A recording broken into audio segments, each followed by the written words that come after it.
DM पूरे जिले का मालिक होता है, मगर अगर उसी जिला अधिकारी की पत्नी फपक फपक कर रोए तो फिर आप क्या कहेंगे।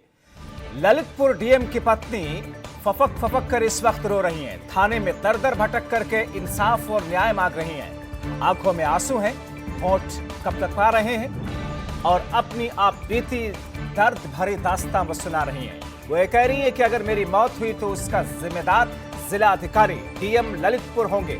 मुझे और मेरे परिवार को टॉर्चर कर रहे हैं जिला अधिकारी ललितपुर। वो कह रहे हैं कि वो बड़े अधिकारी हैं, इसलिए कोई हाथ डालने से डर रहा है। हमारे सहयोगी शैलेंद्र जैन फोनलाइन के जरिए हमारे साथ में जुड़ रहे हैं। शैलेंद्र, जिलाधिकारी की पत्नी ही अपने पति से यानी कि डीएम से परेशान है। इंसाफ के लिए क्या है पूरा मामला? जी मैं बता दूं कि ये ललितपुर का मामला है जो ललितपुर के डीएम से संबंधित है। ललितपुर के डीएम अन्नावी दिनेश कुमार हैं, जिनका एक वीडियो सोशल मीडिया पर वायरल हो रहा है, जिसमें उनकी पत्नी खुद उन पर प्रताड़ित करने का आरोप लगा रही है। साथ ही परिजनों पर भी ये उन्होंने आरोप लगाया है कि वो दूसरी शादी करना चाहते हैं, इसलिए हमें प्रताड़ित किया जा रहा है। साथ ही जब पूरे प्रदेश में मिशन शक्ति जैसे अभियान चलाए जा रहे हों, उसके बाद भी महिलाओं को इस प्रकार के प्रताड़ित किया जा रहा है, तो यह एक बड़ी बात है। लेकिन सवाल ये उठता है कि जब डीएम की पत्नी के साथ डीएम द्वारा ही इस प्रकार का कार्य किया जा रहा है, तो आखिर कार्रवाई कौन करेगा, यह एक बड़ा सवाल है। जी, तो अब ऐसी स्थिति में कार्रवाइयों का सिलसिला क्या कोई शुरू हुआ? जिलाधिकारी का कुछ कहना इस पूरे मामले में? जिलाधिकारी से संपर्क नहीं हो पा रहा है। हमने कई बार कोशिश की है फोन लगाकर उनसे बात करने की, लेकिन उनका फोन नहीं लग रहा है और बात भी नहीं हो पा रही है। इस कारण इस बारे में अभी कुछ कहना नामुमकिन है। जी, तो अब ऐसी स्थिति में वो महिला इस वक्त कहाँ है? क्योंकि थाने में तो उसकी शिकायत ली नहीं जा रही है, पुलिस से उसको मदद मिल नहीं पा रही है, प्रशासनिक स्तर पर कोई मदद उसकी हो रही है? जी, तो अब ये रात में हॉस्पिटल में इलाज के लिए नहीं हुई थी, उसके बाद वापस अपने बंगले पर पहुंच गई हैं, ऐसा बताया जा रहा है। और इसकी अभी कोई शिकायत भी दर्ज नहीं की गई है। जी, मगर पुलिस है वहां पर, कानून है वहां पर, जिलाधिकारी हैं, एसडीएम है। क्या जिलाधिकारी इस पूरे मामले में कुछ भी बोल रहे हैं दिनेश कुमार? जी, उनसे संपर्क नहीं हो पा रहा है, इसलिए इस मामले पर अभी कुछ भी उनके द्वारा कोई बयान जारी नहीं हुआ है। लेकिन प्रशासन पूरा है और पुलिस भी है, लेकिन अब कौन कार्रवाई करेगा जब जिला अधिकारी स्वयं इस प्रकार का कार्य उनके पर आरोप लग रहे हैं, तो फिर कार्रवाई कौन करेगा? जब तक जनपद का सबसे बड़ा अधिकारी डीएम होता है। शैलेंद्र बने रहिए हमारे साथ में। इस बीच में जिलाधिकारी की पत्नी की वो बात, वो बयान सुनवाते हैं दर्शकों को, आपकी तरफ वापस आते हैं। मैं ललितपुर डीएम का वाइफ, मेरा नाम राजकुमारी है। मेरा हस्बैंड, मेरा मदर इन लॉ दोनों बहुत प्यार करके मुझे बहुत टॉर्चर करते हैं। They are going to killing me. अगर मैं मर जाएगा इसका पूरा कारण वो भी गए। बार बार बार बार मुझे पूरा टॉर्चर करेंगे। वो बड़ा अधिकारी है, इसलिए कोई लोग कुछ भी करना चाहिए, नहीं हो पाएगा। तो ये तस्वीर जो कि आप देख रहे हैं इस वक्त, और ये वो अंदाज है उस महिला का जो कि दर्द से अपनी बात रख रही है आंसुओं के बीच में, लेकिन सुनवाई करने वाला कोई नहीं है। जिलाधिकारी से लेकर के जो कि इस पूरे मामले में आरोपी है, इसका पति, इस महिला का पति खुद जिलाधिकारी है ललितपुर का, मगर एक महिला इंसाफ मांग रही है। और इंसाफ मांगती इस महिला के लिए कौन सामने आएगा? पुलिस मौन है, प्रशासनिक अधिकारी मौन है, और वहां का पूरा इलाका जो कि जिम्मेदार हैं, जो एजेंसियां हैं, वो सब के सब मौन है। एक जिलाधिकारी एक डीएम की पत्नी के साथ में जब इस तरीके से व्यवहार वो खुद जिलाधिकारी करे, जैसा कि आरोप इस वक्त महिला लगा रही है, तो फिर इंसाफ कौन करेगा, इंसाफ कौन दिलाएगा? हालांकि इस महिला ने दर दर भटक करके अपनी शिकायत दर्ज कराने की कोशिश की, पुलिस स्टेशन से लेकर के अलग अलग जगहों पर जाकर के अपनी आप बीती बनाई, लेकिन इस महिला की सुनने वाला कोई नहीं, इस महिला की सुनवाई कहीं नहीं हो रही है।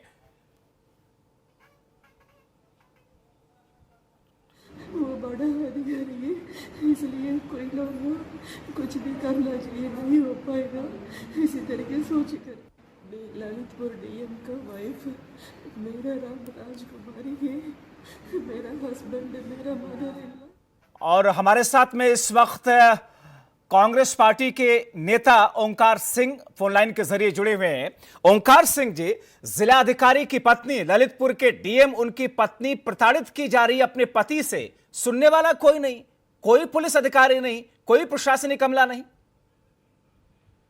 भाई, अगर कोई साधारण परिवार की महिला को कोई परेशान करे तो बात समझ में आती है, लेकिन अगर डिस्ट्रिक्ट मजिस्ट्रेट की महिला मतलब पत्नी के संग अगर ये बात हो रही हो और डीएम आरोपित हो रहे हो तो ये सचमुच बहुत चिंता का विषय है और पुलिस को इसका संज्ञान लेना चाहिए, उस पर कार्रवाई करनी चाहिए और तब उसके बाद कोई बात शासन के संज्ञान में आनी चाहिए।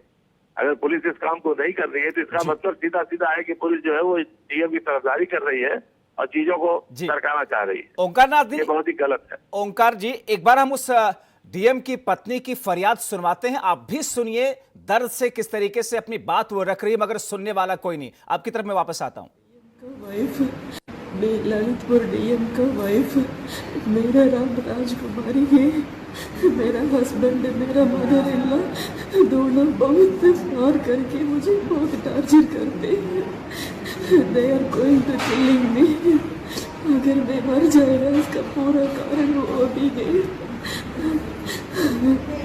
बार बार मुझे पूरा टार्चर करेंगे। वो बड़ा अधिकारी है, इसलिए कोई लोग कुछ भी करना चाहिए, नहीं हो पाएगा इसी तरीके सोच कर। मैं ललितपुर डीएम। हमारे साथ में कांग्रेस पार्टी के नेता और प्रवक्ता ओंकार नाथ जी जुड़े हुए हैं। ओंकार नाथ जी, एक जिलाधिकारी की पत्नी अगर इंसाफ नहीं पा रही है तो फिर आम लोगों का क्या होगा सर, कैसे होगा? कांड है, बहुत ही शर्मनाक बात है। ऐसा नहीं होना चाहिए और पुलिस को इसका संज्ञान लेना चाहिए, चाहे वो डीएम हो चाहे वो कमिश्नर। अगर कोई डीएम की पत्नी कह रही है कि उसको प्रताड़ित किया जा रहा है और मारपीट का केस लग रहा है जिस तरह से वो रो रही है, तो हर हालत में इसकी जांच होनी चाहिए और उनके खिलाफ एक्शन लिया जाना चाहिए। अब ऐसी स्थिति में जाहिर तौर पर डीएम की पत्नी इंसाफ के लिए भटक रही है, लेकिन इसी बीच में ओंकार नाथ सिंह जी, हमारे साथ में अश्वनी शाही जी, भारतीय जनता पार्टी के प्रवक्ता, जुड़े हुए हैं। अश्वनी शाही जी, ललितपुर के जिलाधिकारी की पत्नी फरियाद कर रही है, रो रही है, सुनने वाला कोई नहीं, आरोप जिलाधिकारी के ऊपर। देखिए, ये आरोप अगर उनका पारिवारिक विषय है, पारिवारिक मुद्दा है, अगर उनको डीएम साहब हो या कोई भी हो, ये तो अगर उनके साथ कुछ हुआ है तो उनको कानून की मदद लेनी चाहिए और शासन सरकार उनकी हमेशा मदद करने के लिए संविधान के तहत बंधा हुआ है। इसमें ऐसी कोई बात नहीं है। उनके साथ अगर वो डीएम हो चाहे कोई भी हो, ये पारिवारिक मामला है उनका, इसका जांच होना चाहिए और जांच होके जो है अगर डीएम साहब उसमें दोषी पाए जाते हैं तो डीएम साहब के खिलाफ कार्रवाई होनी चाहिए। जी, लेकिन ये कार्रवाई हो तो नहीं रही है सर, उस महिला की शिकायत तक दर्ज नहीं की जा रही है पुलिस स्टेशन में। दर्ज की जाएगी, जरूर की जाएगी, ऐसा हो ही नहीं सकता कि नहीं की जाएगी। अगर दर्ज शिकायत अगर नहीं सुनी गई होती तो आप चौथे स्तंभ तक की आवाज नहीं आती। और मैं तो आपको कहता हूं कि अगर नहीं दर्ज की गई है तो अगले 24 घंटे के अंदर उनकी शिकायत दर्ज की जाएगी। ऐसा कुछ नहीं है। तो आप योगी, देखिए अश्वनी शाही जी, आपकी तरफ आप जी आप भारतीय जनता पार्टी के सम्मान, न्याय मिलेगा। सर आपको आवाज आ रही है? अश्वनी जी, आप बीजेपी सरकार की तरफ से एक जिम्मेदार प्रवक्ता के हैसियत से इस वक्त R9 टीवी पर हैं। प्रदेश और देश आपको सुनना चाह रहा है। कार्रवाई का आश्वासन आप R9 टीवी पर दे रहे हैं, 24 घंटे के भीतर भीतर कार्रवाई हो जाएगी, मुकदमा दर्ज कर लिया जाएगा। मैं आपसे कह रहा हूं, योगी सरकार में न्याय हो रहा है और न्याय होगा। अगर उस जांच का विषय है, अगर डीएम साहब इसमें दोषी पाए जाते हैं तो उनके खिलाफ कार्रवाई होगी और मुकदमा दर्ज करने की बात है। उनकी पत्नी का पूरा हक है मुकदमा दर्ज कराने का, वो मुकदमा, उनका मुकदमा भी दर्ज होगा।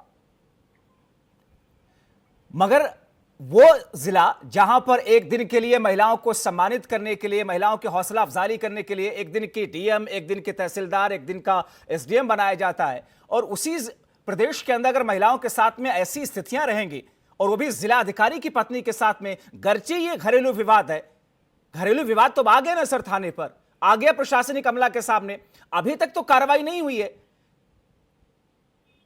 इस पूरे मामले में आपको इंटरफेयर ऐसा नहीं लगता कि आपको करना चाहिए, जिलाधिकारी को फोन करना चाहिए, थाने में फोन करना चाहिए, करवाना चाहिए एडीजी लॉ एंड ऑर्डर से? देखिए, आप भूल रहे हैं कि उत्तर प्रदेश के माननीय योगी आदित्यनाथ जी ने ये कहा है कि महिला अपराधों के खिलाफ 60 दिन में कार्रवाई सुनिश्चित की जानी चाहिए और एफआईआर तो पहले ही दर्ज होनी चाहिए। ये योगी आदित्यनाथ जी का एक आदेश आ चुका है आज से काफी दिन पहले, और आप लोगों ने बहुत प्रमुखता से इसको चलाया था। तो आप कैसे समझ सकते हैं कि योगी सरकार में एक पीड़िता के साथ न्याय नहीं होगा? वो पीड़िता चाहे डीएम की पत्नी हो या वो किसी की पत्नी हो, वो पहले पीड़िता है। उत्तर प्रदेश सरकार में वो एक हमारी बहन है, उसके साथ जरूर न्याय होगा, उनका मुकदमा जरूर दर्ज किया जाएगा। जी, अब ऐसे में लोगों को तो सवाल आएगा ना जहन में कि जो शख्स अपने घर की रक्षा सुरक्षा नहीं कर पा रहा, अपनी पत्नी को सम्मान नहीं दे पा रहा, घर नहीं चला पा रहा, वो जिला कैसे चला पाएगा? ये तो सवाल लोग आज उठाएंगे ना सर। देखिए, ये बहुत से घरों में आता है, बहुत से घरों में होता है ये घर।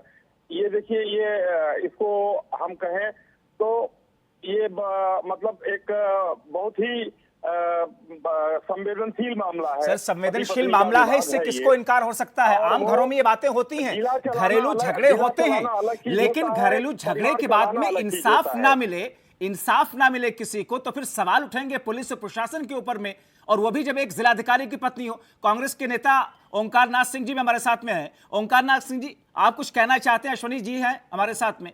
मैं समझ नहीं पा रहा हूँ कि ये हर चीज में भारतीय जनता पार्टी के प्रवक्ता लोग ये क्यों कहना रखते हैं कि योगी जी की सरकार है, उस पर इंसाफ बरकरार रहेगा। क्या ये हर चीज एफआईआर योगी जी से पूछे लिखी जाती है? ये 24 घंटे के अंदर एफआईआर लिखने की बात कर रहे हैं। आप एक बात बताइए, जब डीएम की पत्नी की एफआईआर 24 घंटे के अंदर लिखी जाएगी, तो बाकी लोगों का तो मैं समझता हूँ 24 महीने में लिखी जाएगी। मतलब एक चीज सोचने वाली बात है, एसओ के पास कंप्लेंट होनी चाहिए। एसओ कंप्लेंट अगर वो डीएम की पत्नी कर रही है तो उसको लिख क्यों नहीं रहा है? हर चीज योगी जी से पूछ के अगर होगी तो इसी कारण आगे खराब हो रहा है। मैं पहली बार सुना है कि हर चीज में योगी जी, हर चीज में योगी जी।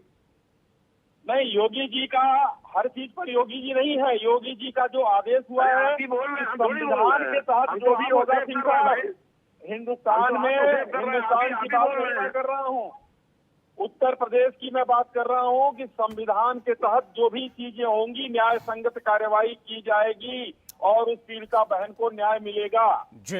ये मेरा कहना है। संविधान के तहत संविधान तो घुमाने का काम मत किया, योगी जी ने थोड़ी बना दिया है। उस संविधान के अंतर्गत पुलिस क्यों नहीं कार्रवाई कर रही है? योगी जी के अरे सर, इस बात से किसी को इनकार नहीं है अश्वनी जी कि योगी सरकार में इंसाफ सबको दिए जाने की प्रतिबद्धता है, मगर जमीनी स्तर पर जिलाधिकारी ऐसा कर रहा है। हमारे साथ में समाजवादी पार्टी के नेता प्रवक्ता कपिल श्रीवास्तव जी जुड़े हुए हैं। कपिल जी, अश्वनी शाही जी हमारे साथ में इस वक्त जुड़े हुए, बीजेपी के प्रवक्ता और नेता आश्वासन दे रहे हैं 24 घंटे में कार्रवाई का, मगर कपिल जी, एक महिला, वो महिला जो कि जिलाधिकारी की पत्नी है, आइए आप दोनों लोग सुन लीजिए उस महिला की फरियाद, जिलाधिकारी की पत्नी की बात, उसके बाद आपकी तरफ आता हूं। ललितपुर डीएम का वाइफ मेरा नाम राजकुमारी है। मेरा हस्बैंड, मेरा मदर इन लॉ दोनों बहुत प्यार करके मुझे बहुत टार्चर करते हैं। They are going to killing me. अगर मैं मर जाएगा इसका पूरा कारण वो भी है। बार मुझे पूरा टार्चर करेंगे। वो बड़ा अधिकारी है, इसलिए कोई लोग कुछ भी करना चाहिए, नहीं हो पाएगा, इसी तरीके सोच कर। अश्वनी शाही जी और कपिल श्रीवास्तव जी, आप दोनों लोगों ने सुना इस डीएम की पत्नी की फरियाद को। कपिल जी, ये सब कुछ उत्तर प्रदेश में हो रहा है, जिलाधिकारी की तरफ से उसकी प्रताड़ना से एक महिला, एक पत्नी परेशान है जो कि खुद जिलाधिकारी की पत्नी है। ये बड़े दुर्भाग्य की बात है कि एक जिला अधिकारी जो इतने लर्नेड पढ़े लिखे लोग होते हैं, जिनके बौद्धिक परीक्षण के बाद जो है उन्हें इस तरह के पद दिए जाते हैं, और उसके बाद भी अगर वो अपनी पत्नी का उत्पीड़न कर रहे हैं तो इससे ज्यादा दुखद विषय कुछ हो ही नहीं सकता है। इसकी जितनी भी भर्त्सना की जाए वो कम। और हम तो इस पर एक स्पष्ट चीज कहते हैं कि नजीर सेट होनी चाहिए। इतने बड़े आला अधिकारी के द्वारा जब इस तरीके से प्रताड़ना की जा रही है तो अश्वनी शाही जी को इस बात का विश्वास दिलाना चाहिए कि विद इन 1 वीक डीएम के ऊपर जो है समुचित विधिक कार्रवाई सुनिश्चित हो, एफआईआर के भी माध्यम से, और साथ में जो अन्य उत्पीड़न की जो धाराएं लगती हैं वो सब लगनी चाहिए, और उनकी पत्नी के साथ न्याय होना चाहिए। क्योंकि आज जो है सबसे बड़ी बात यह है कि इतने पढ़े लिखे लोग अगर अपने नारी के साथ इस तरह का काम करेंगे तो आप बताइए कि वो फिर कौन सा आदर्श सेट करेंगे। योगी सरकार को चाहिए कि उनके शासनकाल में इस तरह के जिलाधिकारी ने अगर किया है तो तत्काल प्रभाव से उसे सस्पेंड कर दें और एक जांच बैठा लें, और जांच बैठाने के बाद 1 हफ्ते के अंदर उन पर समुचित विधिक कार्रवाई सुनिश्चित करें। अश्वनी जी, महिला की फरियाद विश्व सुनिश्चित। अश्वनी जी, कपिश जी को आपने मैंने सुना और मैं अपने सपा के साथी को ये बताना चाहूंगा कि इसी हिंदुस्तान में एक नजीर पेश किया गया। मध्य प्रदेश में भारतीय जनता पार्टी की माननीय शिवराज जी की सरकार है, वहां पर भी एक मामला आया था और वहां पर दंडित करने का काम किया गया आईपीएस को।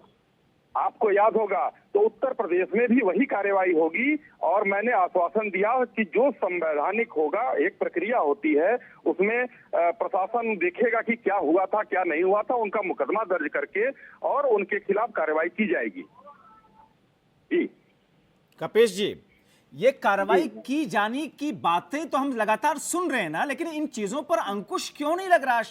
अश्वनी जी, अंकुश लगना चाहिए ना। कहां बाढ़ आ गई है? कौन सा आप बताइए कि पूरे प्रदेश में जो है सारे आईएएस जो है अपनी पत्नियों के साथ ऐसा कर रहे हैं या महिला अत्याचार बढ़ गया है? कहीं बाढ़ आ गई है? नहीं अश्वनी जी, अरे एक घटना हुई, उस घटना को हमारे चौथे स्तंभ ने उठाया, बहुत प्रमुखता से उठाया है, और संज्ञान में इस पूरे प्रदेश के प्रशासन और शासन के संज्ञान में आई है ये चीजें। अब उसके ऊपर संवैधानिक कार्रवाई जरूर की जाएगी, मैं आश्वासन दे रहा हूँ। अश्वनी जी एक चीज मैं अश्वनी जी एक चीज मैं ये कहना चाहूंगा कि देखिए अभी कुछ दिन पहले ही एक डीआईजी साहब की मिसेज ने संदिग्ध हालत में उनकी मौत हो गई थी। वो भी मामला गंभीर था और उसकी भी जांच का अभी तक क्या हुआ यह मुझे पता नहीं है। शायद अगर कुछ कार्रवाई हुई होती तो सामने चीजें आती कि ये कैसे हुई। मैं आपसे सिर्फ निवेदन करना चाहता हूँ, क्योंकि आप सत्ता में हैं, कम से कम अगर कोई महिला जो है प्रताड़ित हुई है अपने पति से और वो भी जिला अधिकारी है तो तत्काल सस्पेंड कर देना चाहिए। सबसे पहले तो सस्पेंड कर देना चाहिए, उसके बाद जांच उठानी चाहिए।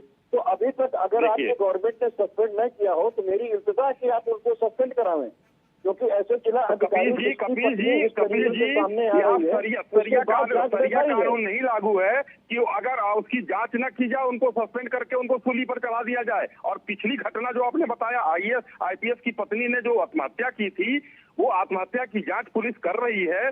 घर में कोई सुसाइड नोट नहीं मिला है और आप लोग सिर्फ आरोप लगाते हैं, कोई सुसाइड नोट नहीं है। उसमें सरकार का दोष आप क्यों दे सकते हैं? उसकी जांच चल रही है और उसमें कोई ऐसी घटना नहीं पाई गई है।